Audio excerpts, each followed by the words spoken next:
मित्रांनो, तुम्ही job switch करण्याच्या किंवा कंपनी चेंज करण्याच्या वगैरे विचारामध्ये आहात का? आणि जर असाल तर त्या पाठीमागचं कारण काय? फक्त सॅलरी हाईक, जर या कंपनीमध्ये मी थांबलो तर फक्त 9 किंवा 10% ग्रोथ मिळेल आणि जर कंपनी चेंज केली तर मे बी 30 किंवा 40% सॅलरी हाईक होईल, या एका रिझनसाठी तुम्ही कंपनी स्विच करण्याचा विचार करताय?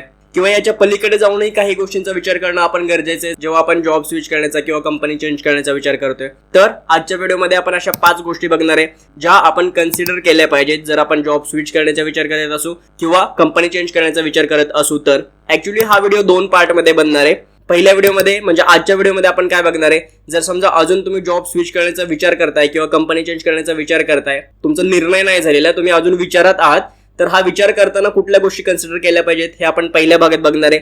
आणि जो दुसरा पार्ट असणार आहे या व्हिडिओचा, त्या पार्टमध्ये आपण बघणार आहे की तुमचा जर निर्णय झालेला आहे आता जॉब स्विच करण्याचा किंवा कंपनी चेंज करण्याचा, तर काही प्रोसिजर्स आहेत किंवा काही गोष्टी आहेत ज्या आपल्यापैकी बहुतेक जण मिस करतात आणि त्यामुळे पण थोडंसं फायनान्शियल लॉस वगैरे होऊ शकतो. फॉर्म नंबर 12B काय असतो, फॉर्म 16 काय असतो, इन्शुरन्सच्या ठिकाणी कुठल्या गोष्टी आपण लक्षात घेतल्या पाहिजे जेव्हा आपण एका एम्प्लॉयर कडून दुसऱ्या एम्प्लॉयर कडे जातोय त्यावेळेस. जेव्हा तुमचं कंपनी स्विच करण्याचं डिसाईड झालेलं आहे आणि तुम्ही कंपनी स्विच करण्याच्या प्रोसिजरमध्ये आहेत ना, त्यावेळेस तुम्हाला ह्या सगळ्या गोष्टी लक्षात घ्यायच्यात. डिटेलमध्ये आपण पुढच्या व्हिडिओमध्ये बघणारच आहे, ते पण मी तुम्हाला ऍडव्हान्समध्येच सांगून ठेवतोय की नेक्स्ट वीक पण या व्हिडिओचा दुसरा पार्ट बघायला विसरू नका. आता आपण आजच्या पार्टकडे वळूयात. टॉप 5 गोष्टी ज्यांचा तुम्ही विचार केला पाहिजे जॉब स्विच करताना किंवा कंपनी चेंज करताना.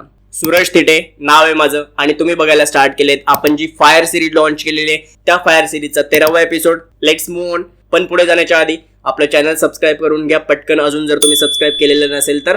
सगळ्यात पहिली गोष्ट, ऍक्च्युली आपण ही काउंट नाही करणार, पण मी तुम्हाला मगाशी म्हटलो त्याप्रमाणे सॅलरी हाईक म्हणजे पैसा वाढवून कोणाला नाही पाहिजे आणि त्याच गोष्टीसाठी तर एवढी सगळी धडपड चालू आहे. पैसा ही एकमेव गोष्ट नसेल जॉब चेंज करताना बघण्यासाठी, पण ती एक महत्वाची गोष्ट तर आहे. ऑब्व्हियसली त्या रिझनसाठी बरेचसे लोक जॉब स्विच करतात, पण त्या व्यतिरिक्त आपण अशा 5 गोष्टी बघणार आहेत ज्या जॉब स्विच करताना आपण कन्सिडर केल्या पाहिजेत. Number 1,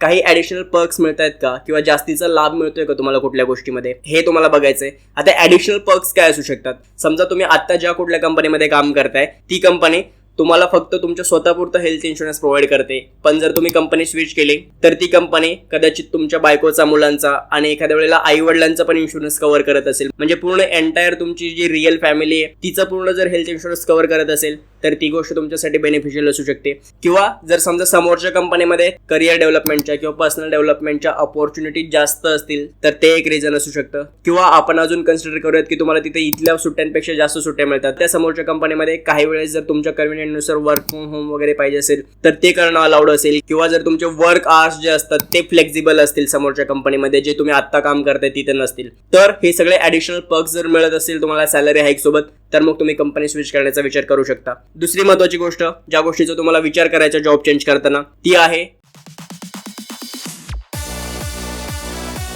cost of living. जीवनावश्यक गोष्टींवरचा खर्च तुमचा किती होणार आहे जर तुम्ही जॉब चेंज केला तर. ही गोष्ट कोणाच्या बाबतीत लागू होईल? समजा जर तुम्ही जॉब चेंज करण्यासाठी तुम्ही ज्या कुठल्या करंट सिटीमध्ये राहताय ती सिटी चेंज करण्याचा विचार करताय, तर त्या केसमध्ये तुम्हाला या गोष्टीचा विचार करणं गरजेचं आहे. लेट्स से एका उदाहरणासाठी आपण समजू, आज तुम्ही पुण्यामध्ये जॉब करताय आणि तुम्हाला 30,000 रुपयांची सॅलरी मिळते. 30,000 रुपयांमधले तुम्ही 15,000 रुपये खर्च करताय आणि 15,000 रुपये सेव्ह करू शकताय. आणि तुम्ही पुढचा जॉब करण्याचा विचार करताय मुंबईमध्ये, जी ड्रीम सिटी आहे, सगळ्यांनाच तिथे जायला आवडतं कदाचित मला सोडून. जर तिथे तुम्हाला 50,000 रुपये सॅलरी मिळत असेल, म्हणजे 40-50% हाईक मिळत असेल करंट सॅलरीमध्ये, तर त्या केसमध्ये तुम्हाला ह्या गोष्टीचा विचार केला पाहिजे की मुंबईमध्ये जाऊन पण तुम्ही त्या 50,000 मधले तरी 15,000 वाचवू शकणार आहात का? आणि जर तुम्ही ते करू शकणार नसलात किंवा समजा तुम्ही 50,000 मधून पण 15,000 सेव्ह करू शकणार आहेत तिकडे जाऊन मुंबईमध्ये, कारण तिथले जे लाईफस्टाईल एक्सपेन्सेस आहेत, जे ट्रान्सपोर्टेशनचे चार्जेस आहेत, तिथला जो रूम रेंट आहे, मेंटेनन्स आहे, ओव्हरऑल सगळ्या गोष्टी आहेत, त्या गोष्टी जर समजा तुमची कॉस्ट ऑफ लिव्हिंग म्हणजे लाईफस्टाईलवरचा खर्चच तुमचा खूप वाढणार आहे आणि तुम्ही तिथे जाऊन पण 15,000 सेव्ह करणार आहे, तर मग त्याच्यामध्ये काही जास्त पॉईंट नाही बनणार किंवा तुम्हाला फायनान्शियल ऍडव्हान्टेज नाही होणार कंपनी चेंज केल्याचा. तुम्हाला ह्या गोष्टीचा पण विचार करायचा आहे. फायनान्शियल विचार तर करायचाच आहे. समजा जर तुम्ही आता पुण्यात जॉब करताय आणि तुम्ही 2 वर्किंग लोक आहे जे एका घरात राहताय, म्हणजे एका घराचा रेंट देताय आणि 2 व्यक्ती राहतात वर्किंग त्या घरामध्ये, तर तुम्ही बरेचसे एक्सपेन्सेस तुम्ही डिस्ट्रीब्यूट करताय एकमेकांमध्ये. पण ते जर तुम्ही दुसऱ्या शहरात गेलं तर तुम्हाला त्या एकट्याला घराचं रेंट द्यायला लागेल किंवा बाकीचे जे काही लाईफस्टाईलचे एक्सपेन्सेस असणार तुमचे ते एकट्याला कव्हर करायला लागतील. तुमची जर फॅमिली वगैरे असेल, तुम्ही आता जिथे करंटली राहताय तिथे, त्याचा एक इमोशनल प्रॉब्लेम पण तुम्हाला समोरच्या सिटीमध्ये जाऊन होऊ शकतो, कारण तुमची फॅमिली सोबत राहते तर तुम्हाला एक इमोशनल सपोर्ट मिळतो फॅमिलीचा, जो कदाचित तिकडे जाऊन तुम्हाला मिळणार नाहीये. अशा फायनान्शियल प्लस नॉन फायनान्शियल पण गोष्टींचा गोष्टींचा विचार करायचा आहे आणि कॉस्ट ऑफ लिव्हिंगचा पण विचार करा जर तुम्ही सिटी चेंज करण्याच्या विचारात आहात जॉब चेंज करण्यासाठी. तर ही दुसरी महत्त्वाची गोष्ट होती. नंबर 3, पर्सनल ग्रोथ किंवा तुमचा स्वतःचा कौशल्य विकास होणार आहे का कंपनी स्विच केली तर. या गोष्टीचा पण तुम्हाला विचार करायला लागेल. मी माझ्या एका मित्राला विचारलं की तुझं पुढच्या 3 महिन्यांचं किंवा 6 महिन्यांचं शॉर्ट टर्म फायनान्शियल गोल काय आहे. तर तो बोलला की या दिवाळीला मला एक मोठा टीव्ही घ्यायचा आहे. हे शॉर्ट टर्म फायनान्शियल गोल आहे त्याचं, हे त्याला माहिती होतं. तर मग मी त्याला विचारलं की त्याच्यासाठी तू ऑलरेडी इन्व्हेस्ट करायला स्टार्ट केले का. तर तो बोलला ऑलरेडी मी 6 महिन्यांपासून इन्व्हेस्ट करायला स्टार्ट केलं होतं टीव्ही घेण्यासाठी. तर मग मी त्याला परत विचारलं की तुझं शॉर्ट टर्म पर्सनल गोल काय आहे. तर तो बोलला की पर्सनल गोल कुठे असतं किंवा अशी कोण गोल डिसाईड करतं. आपल्यापैकी सगळ्यांनाच असं वाटत असेल किंवा आपल्या सगळ्यांचाच ॲटिट्यूड तो असेल, पण आपली ॲक्च्युली पर्सनल गोल्स असली पाहिजेत आणि ती असतातही बऱ्याचदा, पण त्याच्याकडे आपण कॉन्शियसली लक्ष देत नाही. एखाद्या कंपनीमध्ये तुम्ही टीम लीडर म्हणून काम करताय तर तुम्हाला तिथे मॅनेजर होण्याची इच्छा किंवा ॲम्बिशन्स असतंच ऑलरेडी. पण एक गोष्ट आपल्याला त्याच्यासोबत ही पण लक्षात घेतली पाहिजे की समजा जर तुम्ही आत्ता टीम लीडर आहात आणि तुम्हाला मॅनेजर बनायचंय, फक्त मॅनेजर ही पोस्ट मिळणं एवढंच गोल आहे का. तर नाही, तुम्हाला ऍक्च्युली स्वतःला लेवल अप करायला लागेल. कारण आता तुम्ही एक टीम लीड करण्यासाठी कॅपेबल आहात. तुम्हाला जर असे 10 टीम लीडर दिले, त्यांना मॅनेज करण्याची कॅपॅसिटी पण तुमच्यामध्ये असली पाहिजे, तर जाऊन तुम्ही मॅनेजर होणार आहेत त्याच कंपनीमध्ये किंवा अजून कुठल्याही कंपनीमध्ये गेलात तरी. पण त्यासाठी तुम्हाला पर्सनल ग्रोथवरती लक्ष देणं गरजेचं आहे. एका मॅनेजर लेवलवरती काम करण्यासाठी कुठल्या स्किल्स रिक्वायर्ड आहेत, त्याच्यापैकी कुठल्या स्किल्स आपल्यामध्ये अवेलेबल आहेत, कुठल्या स्किल्स आपल्याला जाणीवपूर्वक स्वतःमध्ये रुजवायला लागतील किंवा त्या शिकून घ्यायला लागणार आहेत तुम्हाला, ह्या सगळ्या गोष्टींकडे तुमचं कॉन्शियसली लक्ष पाहिजे. तर तुमची पर्सनल ग्रोथ लवकर होईल आणि तुम्हाला जे काही टार्गेट अचीव्ह करायचे किंवा जे तुम्हाला पुढे गोल अचीव्ह करायचे ना, ते गोल तुम्ही लवकर अचीव्ह करू शकाल असं जर तुम्ही केलं तर. आणि समजा तुम्हाला जर असं वाटतं की मॅनेजर बनण्याची कॅपॅसिटी ऑलरेडी माझी तयार झालेली आहे किंवा तेवढ्या गोष्टी मी शिकून घेतल्यात पण या कंपनीमध्ये अपॉर्च्युनिटी मिळत नाहीये, त्यावेळेस तुम्ही चेक करू शकता की समोरच्या कंपनीजमध्ये मला या अपॉर्च्युनिटीज मिळणार आहेत का किंवा तिथं त्या सगळ्या गोष्टींचा स्कोप मिळेल का, टॅलेंट रिकग्नाइज केलं जाईल का. या सगळ्या गोष्टींचा पण विचार करणं तुम्हाला जॉब चेंज करताना गरजेचं आहे. आणि जर तुम्हाला लॉंग टर्म गेममध्ये टिकून राहायचं असेल किंवा तुमच्या इंडस्ट्रीमध्ये टिकून राहायचं असेल तर तुम्हाला स्वतःला अपग्रेड करणं गरजेचं आहे. तुम्ही जॉब चेंज करताना किंवा कंपनी चेंज करताना पण या गोष्टीचा विचार करा की तुमच्या पर्सनल डेव्हलपमेंटसाठी, पर्सनल ग्रोथसाठी कुठली कंपनी जास्त सुटेबल आहे. आत्ता ज्या कंपनीमध्ये काम करताय त्या कंपनीमध्ये तुमची पर्सनल ग्रोथ जास्त आहे की तुम्ही ज्या कंपनीमध्ये पुढे जाऊन काम करणार आहात त्या कंपनीमध्ये तुम्हाला पर्सनल ग्रोथसाठी जास्त स्कोप मिळणार आहे. पॉईंट नंबर 4 जो आधीच्या पॉईंटशी थोडासा संलग्नच आहे, तो म्हणजे करिअर ग्रोथ. जसं मी तुम्हाला आधीच्या पॉईंटमध्ये सांगितलं की तुम्हाला स्वतःच्या पर्सनल ग्रोथवरती काम करायला लागेल जर तुम्हाला करिअर ग्रोथ हवी असेल तर. तिथे तुम्हाला त्या स्किल अपग्रेड करायला लागतील, त्या सगळ्या गोष्टी शिकून घ्यायला लागतील, ज्या पोझिशनवरती तुम्हाला जाण्याची इच्छा वगैरे आहे ते सगळं, बरोबर. पण एक गोष्ट तुम्ही कधी ऐकले, असं म्हटलं जातं एखाद्या मोठ्या कंपनीमध्ये, मोठ्या ऑर्गनायझेशनमध्ये ज्याच्यामध्ये तुम्ही जॉब करणार आहात आणि तिथे तुमचा रोल खूप लिमिटेड आहे कारण तिथे 500 आणि 1000 लोक एका वेळेला काम करतात, तर तुम्हाला जास्त एक्सप्लोर करता येणार नाहीत गोष्टी, तुम्ही तिथे काही डिफरन्स नाही क्रिएट करू शकणार. पण त्याऐवजी जर तुम्ही एखाद्या अशा ऑर्गनायझेशनमध्ये काम करताय जे ऑर्गनायझेशन कदाचित स्टार्टअप आहे किंवा लहान कंपनी आहे, त्या ठिकाणी तुम्हाला 10 गोष्टी एक्सप्लोर करायला मिळणार आहेत किंवा त्या ठिकाणी तुमचं पर्सनल एक्झिस्टन्स मॅटर करणार आहे, तुम्हाला एक्सप्लोर करायला भेटेल किंवा कंपनीला तुमची तेवढी गरज असेल, त्या कंपनीमध्ये तुम्हाला 10 गोष्टींमध्ये लक्ष देता येईल किंवा 10 रोल्सवरती तुम्हाला त्या कंपनीमध्ये काम करायला मिळेल कारण ती कंपनी स्टार्टअपवाली कंपनी किंवा ती अजून लहान कंपनी आहे म्हणून. तर तुमचा तेवढा एक्सपिरियन्स वाढेल, तुम्हाला तेवढं नॉलेज वाढेल, तुमच्या त्या एक्सपर्टीज वाढतील सगळ्या गोष्टींमधल्या आणि कदाचित त्या सगळ्या प्रोसेसमध्ये तुम्हाला सेल्फ डिस्कवरी पण करता येईल की तुम्हाला कुठल्या गोष्टींमध्ये जास्त इंटरेस्ट आहे किंवा कुठल्या गोष्टी तुम्हाला जास्त व्यवस्थितपणे जमतायत. आता हे 2 गोष्टींवरती डिपेंड करतं.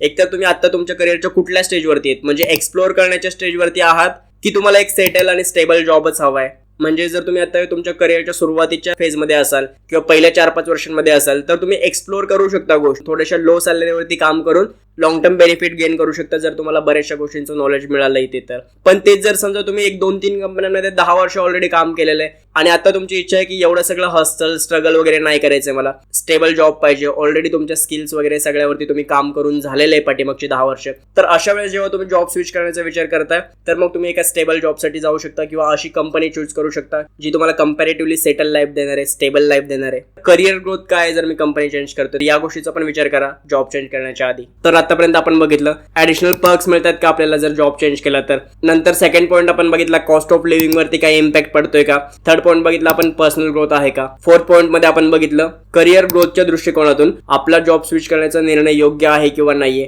पाचवा आणि महत्वाचा पॉईंट ज्याचा तुम्हाला विचार करायचा आहे जॉब स्विच करताना किंवा कंपनी चेंज करताना तो म्हणजे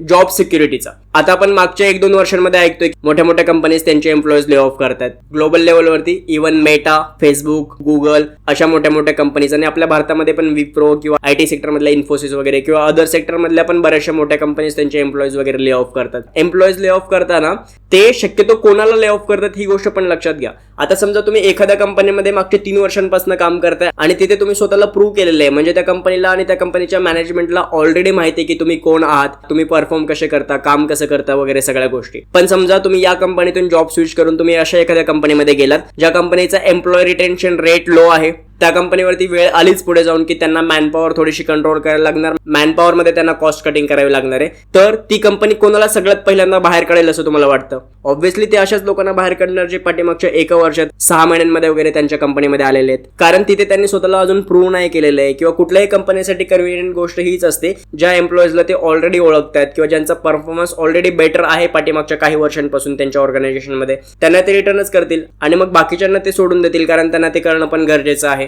अर्थात या एका कारणासाठी तुम्ही जॉब स्विचच नाही केला पाहिजे असं मी सांगत नाहीये. या वरच्या 4-5 पॉईंटचा पण तुम्हाला त्याच्या पाठीमागे विचार करायचा आहे. पण ही गोष्ट पण एक लक्षात घ्यायची की आजची वेळ अनिश्चिततेची आहे. तुम्ही प्रेडिक्ट नाही करू शकत की कधी कुठल्या कंपनीजला एम्प्लॉई ले ऑफ करायला लागतील. त्यामुळे सगळ्यांची जॉब सिक्युरिटी खूप जास्त धोक्यात आलेली आहे. त्यावेळेस तुम्हाला या गोष्टीचा पण विचार करायचा की या कंपनीमध्ये मी स्वतःला जर प्रूव्ह केलेलं असेल आणि जर ऑलरेडी मी कम्फर्टेबल लाईफ जगत असेल तर मग 10-20% सॅलरी हाईकसाठी मी जॉब स्विच केला पाहिजे का किंवा कंपनी स्विच केली पाहिजे का. तर या 5 महत्त्वाच्या गोष्टी होत्या ज्या तुम्ही जॉब स्विच करताना, कंपनी चेंज करताना लक्षात घेणं गरजेचं आहे, कन्सिडर करणं गरजेचं आहे.